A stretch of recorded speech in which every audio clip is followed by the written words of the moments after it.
Centuries have passed. Not quietly, but the lantern endured them quietly anyway. It has seen the rise of towers, the hum of wires, the echo of voices in languages once unborn, and through it all, it has simply glowed. Never bright, never fading, like the last heartbeat of a dream you don't remember, but still trust. The cathedral, too, has changed. Visitors now speak into little glowing devices. They follow dotted maps. They whisper into guided earbuds, but few look up.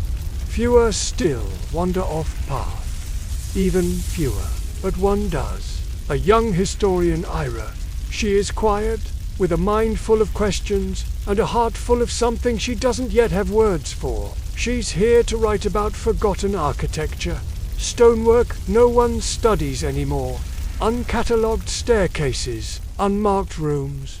The old places people pass by on the way to the important ones.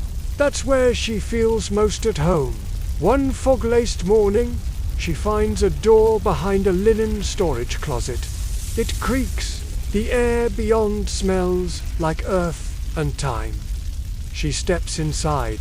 Her feet echo up the spiral stair. Her fingers trail along the wall.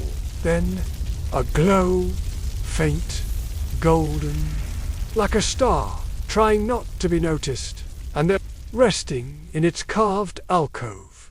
The lantern, it doesn't surprise her. It feels inevitable, like a part of her had always been moving toward this moment. She sits beside it and listens, not for sound, but for stillness. The lantern does not speak, but it dreams again. For the first time in a long while, it dreams with someone.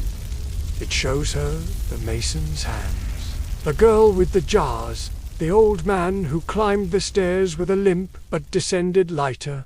It shows her the gargoyle's silent vigil, the soft rain, the ring left behind, then reclaimed, the scribe's ink, the pages bound in memory, and the warmth. Always the warmth.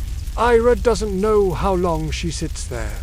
Hours, minutes, but when she finally stands, she reaches into her coat pocket and pulls out something small, a ribbon, from her mother's sewing table, soft green, worn smooth. She ties it gently around the base of the lantern, not tightly, not to bind, just to remember. That night, she returns with her notebook, but not to write research. She begins a story. There is a light some call a lantern, but it is more than light. It is silence, shaped. It is memory, made warm. She doesn't plan what comes next. She just listens. And when Ira finally leaves weeks later, with her journal full, her mind quieter, her breath deeper, the lantern does something it has never done before. It dims, just slightly. Not because it is gone, not because it is broken, but because its dream has been shared. And now it can rest, not extinguished, only sleeping, like embers beneath snow, like stories in the chest of a sleeping bard, waiting for the next dreamer. The door is closed now. Gently, respectfully, the stairwell is quiet again, and on certain nights, if the cathedral is still enough, a warm thread of light leaks through the crack beneath that forgotten door, not bright, not asking to be found, just there, a lantern sleeping, a memory kept, a promise made. So now, dear dreamer, as your eyelids flutter like leaves in the wind, and your breath slows to the rhythm of old stone and older stories, you may rest. The lantern no longer needs to stay awake, because it lives now, in you, in your hush, in your warmth, in your trust that something kind is always keeping watch. Let yourself drift. Let yourself be remembered. The glow still hums in the quiet corners of your chest, where the lantern sleeps, and dreams of you After the lantern dimmed, the cathedral held its breath. No one noticed. Not with their eyes. But the walls did, especially the one behind the lantern. It had always seemed ordinary. Just a curve of worn limestone, marked by centuries of wind and candle soot. But what no one saw was that a single stone in that wall had been carved from something else. Not limestone, not granite, but memory. The stone had no name. Stonemasons didn't name each block. They only listened and shaped. But this stone was different. It had been chosen from a riverbed deep in the mountain. Corwin had touched it only once. He set it aside without knowing why, and when the lantern was finished, he placed it at its back, like a heartbeat behind a breath. Just one stone, just in case. Now, centuries later, with the lantern resting and the hush grown thick around it, the stone awakens. Not loudly, not fast. Stone doesn't rush, it remembers. And in its remembering, it begins to hum. Ira returns months later. She brings no pen, no ribbon, no journal, only a touch. Her fingers rest against the stone behind the lantern idly, as if drawn, and she hears it.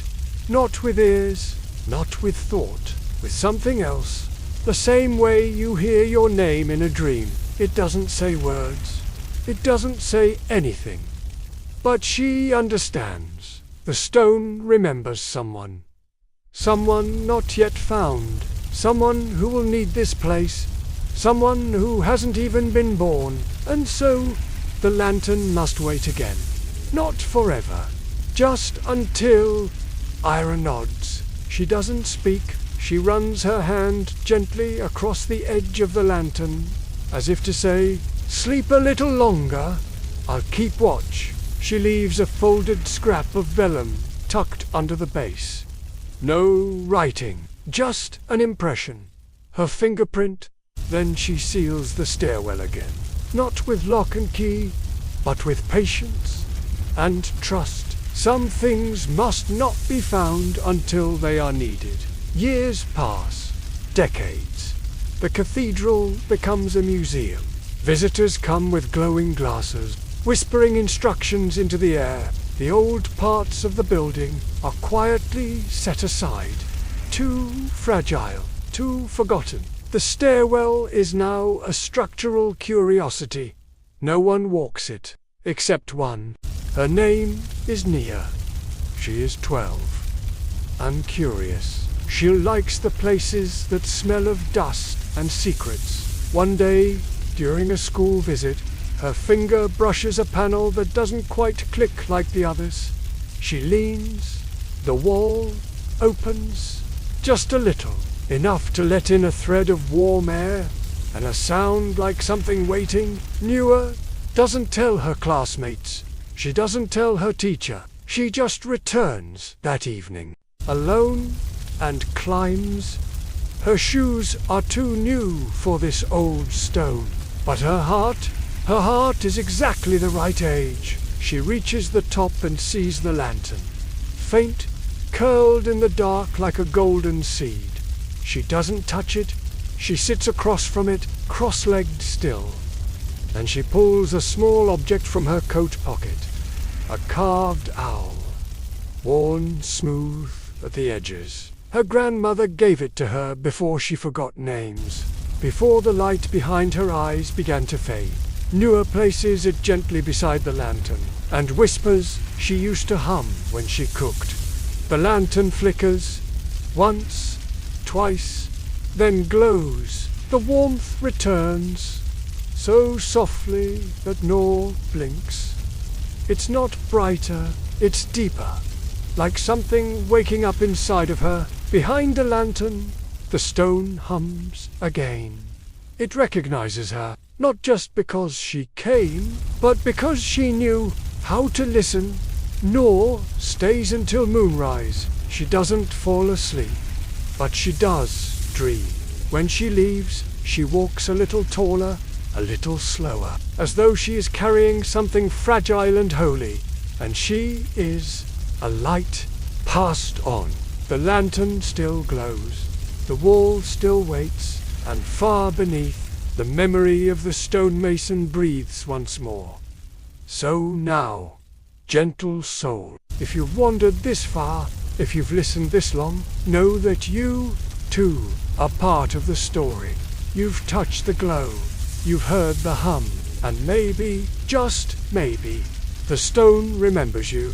Sleep now, you are held. You are part of the hush. The lantern is awake again, because someone needed it. You did, too.